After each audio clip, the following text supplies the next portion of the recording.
They say politics makes strange bedfellows, and it appears to be the case with federal marijuana reform. Pot policy now bringing two House millennials from both sides of the aisle together, including one from the Sunshine State. The House Judiciary Committee today signaling they will take up federal marijuana reform in the near future. Our Washington, D.C. Bureau reporter Samantha-Jo joins us live now from Capitol Hill tonight.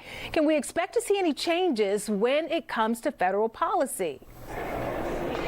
Tammy, the short answer is yes. Over the last 5 years, dozens of marijuana-related bills have been filed, but this is actually the first time that advocates believe a number of them can make it over the finish line, and that's because lawmakers on either side of the political spectrum are finding common ground.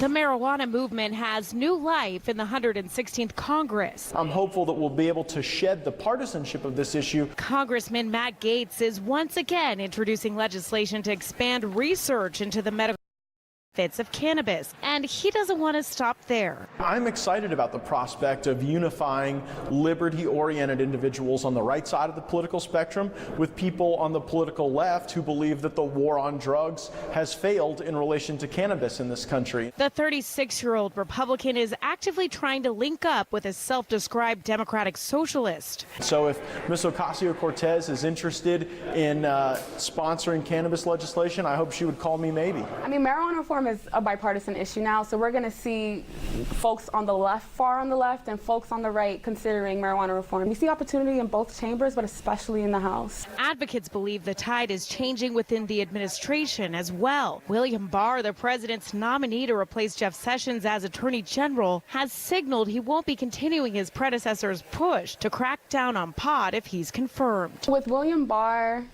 he kind of politically isn't even really in a position to be the kind of zealot that Jeff Sessions was, because both the public and Congress are already moving towards marijuana reform and supporting it. The big question is, if any legislation passes in the House, will it even have a shot at making it to the floor of the Republican-led Senate? I've had conversations with members of the Senate. I've also had conversations with President Trump about cannabis reform, and I am confident. When it comes to pot legalization, a number of recent polls show that Republicans are getting on board, with 53% expressing support in a Gallup poll. Reporting live on Capitol Hill, Samantha-Jo, Spectrum.